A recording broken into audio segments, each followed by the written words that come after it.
ప్రతి సందర్భంలో పోయిన ప్రభుత్వం అప్పులు ఎట్లా చేసింది, రాష్ట్రాన్ని ఎట్లా దివాలా తీసిపించింది అనేటటువంటి అంశాల మీద మాట్లాడడం, అదేవిధంగా పదే పదే వేల కోట్ల రూపాయలు అప్పులు తీసుకొని రావడం, ఖజానా మీద భారాన్ని పెంచడం, కానీ తెచ్చినటువంటి అప్పుతోనే ఒక్కటి కూడా పనికొచ్చేటటువంటి పని చేయకపోవడం అన్నది మనం గత 16 నెలలుగా చూస్తున్నటువంటి సందర్భం. అంతేకాకుండా మన రాష్ట్రానికి సంబంధించినటువంటి గౌరవ ముఖ్యమంత్రి గారు నిన్నగాక మొన్న మాట్లాడినటువంటి మాటలు కూడా మనందరం కూడా చూసినాం. తెలంగాణ ఆత్మగౌరవాన్ని కించపరిచే విధంగా, నేను ఒక రాష్ట్ర ముఖ్యమంత్రిగా ఎక్కడికి పోతున్నా నన్ను చెప్పుల దొంగను చూసినట్టు చూస్తున్నారని అంత నీచమైనటువంటి మాటలు, నిజంగా అట్లాంటి మాటలు చెప్పాలంటే ఇబ్బంది అనిపించినా ఆయన నోటి నుండి అట్లాంటి మాటలు వినడం అన్నది తెలంగాణ ప్రజలకు అవమానం. అది సీఎం చైర్కి అన్నది పక్కన పెడితే మనది అన్ని రాష్ట్రాల్లాగా కాదు. మనం ఆత్మగౌరవంతో పోరాటం చేసి 60 ఏళ్ళు సాధించుకున్నటువంటి రాష్ట్రం. అటువంటి రాష్ట్రాన్ని ఎంత గౌరవప్రదంగా మనం కాపాడుకుంటే అంత బాగుంటుంది. కానీ తెలంగాణ ఆత్మగౌరవాన్ని కించపరిచే విధంగా ముఖ్యమంత్రి గారు మాట్లాడడం బాధాకరం. అయితే ముఖ్యమంత్రి గారి మాటల వెనకాల ఆక్రోశము, బాధ వేరే ఉన్నది. ఏంది వేరేది? మొన్ననే మనం చూసినాం, 400 ఎకరాలు కంచగచ్చిబౌలి భూముల్ని కుదోబెట్టి 10,000 కోట్ల రూపాయలను అప్పుగా తీసుకొని రావడం జరిగింది. యావత్ ప్రపంచం ముందు తెలంగాణ పరువు తీసినటువంటి ఉదంతాన్ని కూడా చూసినాం. అక్కడ ఉన్నటువంటి నెమళ్లను, చెట్లను అన్నిటినీ నాశనం చేస్తే ప్రపంచవ్యాప్తంగా ఉన్న పర్యావరణవేత్తలందరూ కూడా బాధపడ్డ విషయం చూసినాం. మరి ఎందుకంత పట్టుదల? ఎందుకు ఆ భూములు అమ్మాలి? ఎందుకు 10,000 కోట్లు తెచ్చుకోవాలి అంటే ముఖ్యమంత్రి గారు కంప్లీట్గా ఆలోచన ఏంటంటే తెలంగాణ రాష్ట్రంలో టీఎస్ఐఐసిలో, ఇదివరకు టీఎస్ఐఐసి అన్నాము, ఇప్పుడు వాళ్ళు టీజీఐఐసి అంటున్నారు, ఇండస్ట్రియల్ ఇన్ఫ్రాస్ట్రక్చర్ డెవలప్మెంట్ కార్పొరేషన్లో 1,75,000 ఎకరాల పైచిలకు భూమి కేసీఆర్ గారు జమ చేసి పెట్టిండ్రు. కేవలం హైదరాబాద్లో కాదు, జిల్లాలలో ఉన్నటువంటి అన్ని కేంద్రాలలో కూడా ఫ్యూచర్లో ఇండస్ట్రియల్ ఎక్స్పాన్షన్ కోసం అని చెప్పి టీఎస్ఐఐసిని ఒక స్ట్రాంగ్ పవర్ఫుల్ ఎంటిటీగా తయారు చేసి పెట్టిండ్రు. ఇవాళ రేవంత్ రెడ్డి గారి కుట్ర ఏంటంటే ఆ భూములన్నింటినీ కూడా కుదవబెట్టాలి. కంచెగచ్చిబౌలి శాంపుల్ మాత్రమే 1,75,000 ఎకరాల తెలంగాణ వ్యాప్తంగా ఉన్న భూముల్ని కుదవబెట్టడానికి ఒక మంచి కుట్రపూరితమైనటువంటి స్కెచ్ రేవంత్ రెడ్డి గారు తయారు చేసుకున్నారు. మరి తయారు చేసుకున్నారు, కానీ ఆ విషయాన్ని ప్రజల నుంచి దాచిపెట్టాలనేటటువంటి ప్రయత్నం చేస్తున్నారు. మీ అందరికి కూడా తెలుసు, నా దగ్గర నిర్దిష్టమైనటువంటి ఆధారాలు లేకపోతే నేను మాట్లాడను. ఇవాళ నా చేతిలో ప్రభుత్వం ఇచ్చినటువంటి జీవో నంబర్ 12 ఉన్నది. GO number 12. ఈ జీవో ఏప్రిల్ 11వ తారీఖున ఇచ్చిర్రు ఈ సంవత్సరంలో. కానీ ఇది మీకు ఎక్కడ ప్రభుత్వ వెబ్సైట్లో కనబడదు, ఇండస్ట్రియల్ ఇన్ఫ్రాస్ట్రక్చర్ కార్పొరేషన్ వెబ్సైట్లో కనబడదు, ఎక్కడ కూడా కనబడదు. ఎందుకు ఇంత రహస్యం? ఎందుకోసం దాచిపెట్టినరు? ఏమున్నది ఈ జీవోలా? ఇది చెప్పడానికే నేను ఇవాళ తెలంగాణ ప్రజల ముందుకు రావడం జరిగింది. ఈ జీవోలో ఏం చెప్తుందంటే ప్రభుత్వము ఇప్పటి వరకు Telangana state industrial infrastructure corporation అనేటటువంటిది ఒక ప్రైవేట్ లిమిటెడ్ కంపెనీగా ఉన్నది. ఇప్పుడు దాన్ని రేవంత్ రెడ్డి గారి ప్రభుత్వం నిర్ణయం తీసుకొని పబ్లిక్ లిమిటెడ్ కంపెనీ కింద మార్చడం జరిగింది. మరి ఏం మార్పు వస్తుంది ప్రైవేట్ లిమిటెడ్ కంపెనీ నుంచి పబ్లిక్ లిమిటెడ్ కంపెనీ చేస్తే అంటే ఇంకా 1,000 కోట్లు ఎక్కువ రుణాలు తీసుకొచ్చేటటువంటి అవకాశం ఉంటుంది. మొత్తం తెలంగాణలో ఉన్నటువంటి 1,75,000 ఇండస్ట్రియల్ ఐడెంటిఫైడ్ భూములు ఏవైతే ఉన్నాయో వాటిని అన్నిటినీ కూడా స్టాక్ ఎక్స్చేంజ్లో కుదవబెట్టేటటువంటి అవకాశం వస్తుంది. అందుకోసమే ప్రైవేట్ లిమిటెడ్ కంపెనీ ఉన్నటువంటి టీఎస్ఐఐసిని ఇలా పబ్లిక్ లిమిటెడ్ కంపెనీగా రేవంత్ రెడ్డి గారు మార్చడం జరిగింది. మార్చడంతోనే దీంట్లో ఏమొచ్చింది, ఇదే జీవోలో చెప్తారు. మార్చుతూ వాళ్ళు నిర్ణయం తీసుకుంటే ఏమొచ్చిందంటే the company got listed on 11/12/2024 at national stock exchange and the company status got change to high value debt listed entity. అంటే హై వాల్యూలో డెట్ తీసుకోవడానికి, అప్పులు తీసుకోవడానికి, 1,000 కోట్ల అప్పులు తీసుకోవడానికి ద్వారాలు తెరిచినటువంటి ప్రభుత్వం కాంగ్రెస్ ప్రభుత్వం, తెరిచినటువంటి ముఖ్యమంత్రి గారు రేవంత్ రెడ్డి గారు. ఇవాళ నేను రేవంత్ రెడ్డి గారిని అడుగుతా ఉన్నా, మీరు ఒకవేళ ప్రైవేట్ లిమిటెడ్ కంపెనీ నుంచి పబ్లిక్ లిమిటెడ్ కంపెనీ చేస్తే పబ్లిక్ దగ్గర ఈ విషయం ఎందుకు దాచిపెట్టినరు? నెల రోజులైతే ఈ విషయాన్ని, ఈ జీవోను ఎందుకు మీరు వెబ్సైట్లో పెడతలేరు? ఎందుకు మీరు ఎక్కడ సమావేశాల్లో చెప్తలేరు? ఒకవేళ ఈ మార్పు చేయడానికి, private limited to public limited చేయడానికి మీరేమైనా నిపుణుల కమిటీ వేసిండ్రా? ఎందుకోసం తెలంగాణ భూములన్నీ తీసుకుపోయి స్టాక్ ఎక్స్చేంజ్లో కుదవబెడుతున్నారు? స్టాక్ ఎక్స్చేంజ్ మన చేతిలో ఉంటుందా? దానిలో ఒకసారి లాభాలు రావచ్చు, ఒకసారి నష్టాలు రావచ్చు.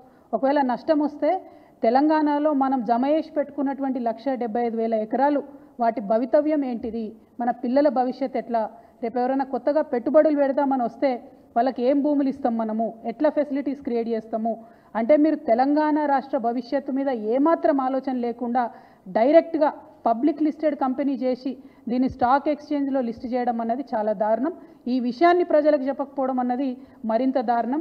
నేను ఇవాళ ప్రశ్నిస్తూ ఉన్నాను, మీరు ఎందుకు ఈ మార్పు చేసిండ్రు, మార్పు చేసినట్టయితే ప్రజలకు ఎందుకు చెప్తలేరు, ఇంత రహస్యం ఏమున్నది ఈ జీవోలో అన్నది నేను అడుగుతూ ఉన్నాను.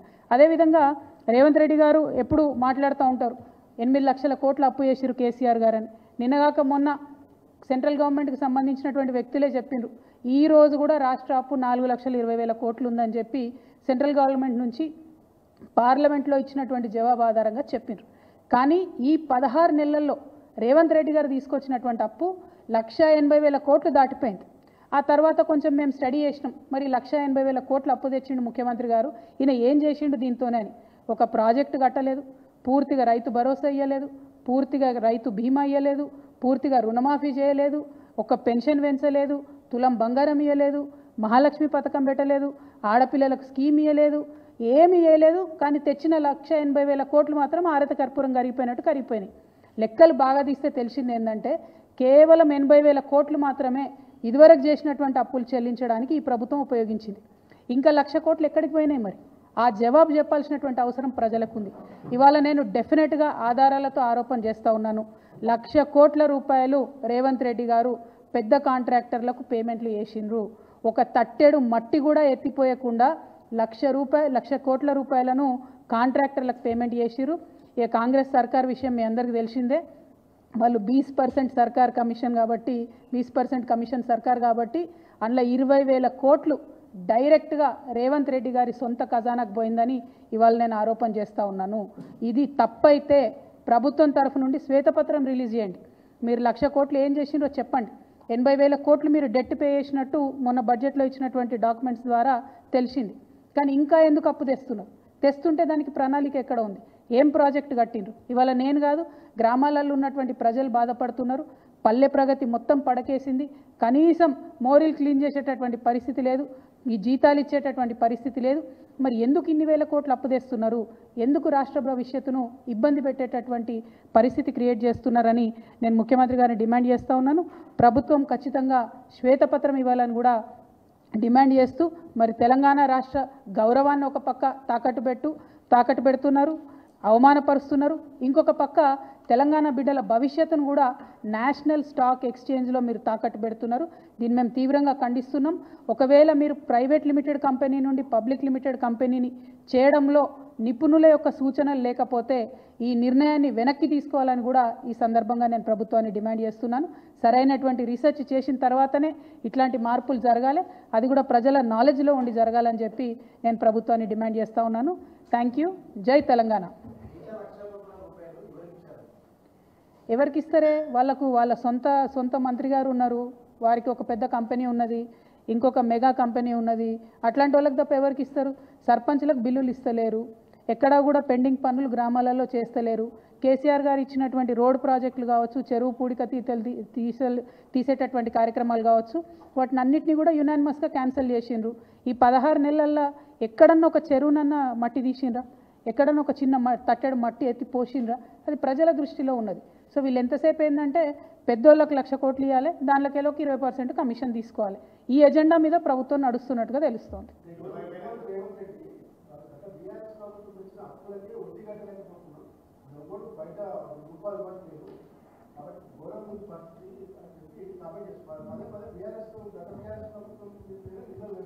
అంటే రామ్లన్న మీరు లేటుగా వచ్చిండ్రు, నేను అదే చెప్పిన. ముఖ్యమంత్రి గారు మన రాష్ట్ర భవిష్యత్తును తాకట్టు పెట్టే విధంగా, రాష్ట్ర గౌరవాన్ని కించపరిచే విధంగా క్షేత్రస్థాయిలో ఉండేటటువంటి వ్యక్తులు కూడా మాట్లాడనటువంటి భాషలో మాట్లాడుతూ ఉన్నారు. కానీ ఆయన అట్లా మాట్లాడడం వెనక ఏంటంటే ఉద్యోగులకు చేసినటువంటి వాగ్దానాలను ఎగ్గొట్టాలి, ఇచ్చినటువంటి 6 గ్యారెంటీలు ఎగ్గొట్టాలి, అన్నీ ఎగ్గొట్టేసి కమిషన్లు వచ్చే విధంగా ప్రణాళికను సిద్ధం చేసుకుంటున్నారు. కాంగ్రెస్ అంటేనే కరప్షన్, దానికి మళ్ళొకసారి ఈ ముఖ్యమంత్రి గారు ప్రూఫ్ చేస్తూ ఉన్నారు. 100% మీరు వాళ్ళని ఇవ్వమనండి, ప్రభుత్వాన్ని శ్వేతపత్రం ఇవ్వమనండి. అసలు కాంట్రాక్టర్లకు ఎంత పేమెంట్ చేసిరో అడగమనండి. ఎక్కడొక తట్టెడు మట్టి ఎత్తిపోసిరో అడగమనండి. కొత్త ప్రాజెక్ట్ ఏమైనా డిజైన్ చేసిండ్రా? కొత్త ప్రాజెక్టులు అంత వర్క్ అయిపోయిందా? మీరు 1,00,000 కోట్లు బిల్లు ఇచ్చేంత వరకు మీరు 16 నెలల్లో చేయగలిగినరా? అది సాధ్యమవుతుందా ఫిజికల్గా? ఒకసారి పత్రికా మిత్రులు కూడా దయచేసి ఇన్వెస్టిగేట్ చేయమని నేను మిమ్మల్ని కూడా అడుగుతున్నా. నా దగ్గర ఆధారాలు ఉన్నాయి కాబట్టి నేను ఆరోపణ చేసిన. నేను చేసిన ఆరోపణ తప్పైతే వాళ్ళని శ్వేతపత్రం ఇవ్వమనండి, ప్రూవ్ చేసుకోమనండి. ఎన్ని బిల్లులు కాంట్రాక్టర్లకు ఇచ్చారు, సర్పంచ్లకు ఎన్ని బిల్లులు ఇచ్చిండ్రు, వాళ్ళు ఇచ్చినటువంటి 6 గ్యారెంటీలలో ఎన్ని పథకాలకు ఎన్ని డబ్బులు పెట్టిండ్రు, వాళ్ళని ఆధారాలు ఇవ్వమని చెప్పండి. సారీ,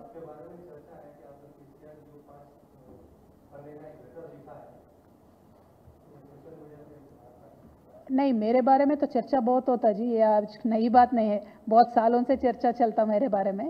నా గురించి రకరకాల కథనాలు వస్తూనే ఉంటాయి, రకరకాల ఆరోపణలు కుట్రలు అని చెప్పి సోషల్ మీడియా అంతా బాగా నా మీద ప్రేమ అభిమానాన్ని ప్రదర్శిస్తుంటారు. నేను రిక్వెస్ట్ చేసేది ఒకటే, ఇవన్నీ ఎవరు చేస్తున్నారు ఏందో అన్నీ తెలుసు నాకు, కానీ సమయం సందర్భం వచ్చినప్పుడు మాట్లాడతాం. ఇట్లాంటి అంశాలను పెద్దగా ప్రాధాన్యత ఇచ్చి మాట్లాడాల్సినటువంటి అవసరం ఇప్పుడు లేదని చెప్పి నేను భావిస్తూ ఉన్నాను.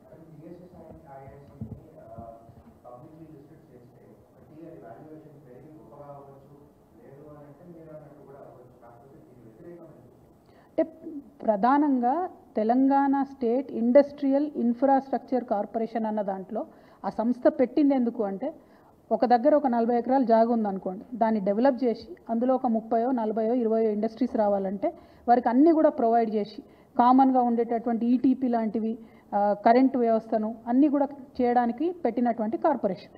అంటే ఎగ్జిస్టింగ్ ల్యాండ్ని డెవలప్ చేసి ఇండస్ట్రీస్ రావడానికి వీలుగా చేసేటటువంటి కార్పొరేషన్.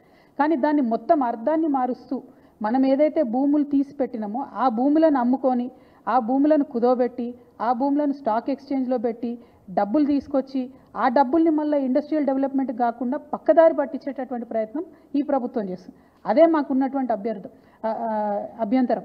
ఒకవేళ టీఎస్ఐఏసీ కనుక తన పని చేసుకుంటూ ఎగ్జిస్టింగ్ ల్యాండ్ని డెవలప్ చేసి ఇంకా పెట్టుబడులను ఆకర్షించి ఇంకా ఇండస్ట్రీస్ని తీసుకొస్తే వెల్కమ్ చేస్తాం. కానీ అట్లా చేస్తలేరు కదా. నిన్న కంచగచ్చిపోలి భూములను కనీసం అది క్లియర్ చేయకముందే, అది మొత్తం ఇండస్ట్రీస్కి అనుగుణంగా మారకముందే దాన్ని కుదవబెట్టేసిరు, 10,000 కోట్లు తెచ్చేసిండ్రు. ఆ 10,000 కోట్లు ఎక్కడికి పోయినాయి అంటే, మేము రైతు బంధు ఇచ్చినాం, పెన్షన్ ఇచ్చినామని చెప్తున్నారు. అంటే పప్పు బెల్లం లెక్క మీరు 10,000 కోట్లు పంచుకుంటే ప్రజలకు ఏం జవాబుదారీ ఉన్నట్టు? శ్రీధర్ బాబు గారు వచ్చి ఒక మాట చెప్తారు ఆ 10,000 కోట్ల మీద, ముఖ్యమంత్రి గారు ఇంకొక మాట చెప్తారు, ఇంకొక బట్టి గారు ఇంకొక మాట చెప్తారు. క్లారిటీ లేదు. తెచ్చినటువంటి 10,000 కోట్లు ఏమైనాయి? ప్రజలకు జవాబు చెప్పండి. 1,80,000 కోట్ల అప్పు తెచ్చిరు ఇప్పటి వరకు, ఏమైంది? అది ప్రజలకు జవాబు చెప్పండి. టీఎస్ఐఏసీని ప్రైవేట్ నుంచి పబ్లిక్ చేస్తే అది పబ్లిక్కి పనికొస్తుందా, లేకపోతే రేవంత్ రెడ్డి గారికి పనికొస్తుందా? రేవంత్ రెడ్డి గారు ఖజానాలో డబ్బులు తెచ్చుకోవడానికే టీఎస్ఐఏసీని మారుస్తున్నారని వాళ్ళు నేను అలిగేషన్ చేస్తున్నా. వారిని జవాబు చెప్పమనండి ప్రజలకు. Thank you. జై తెలంగాణ.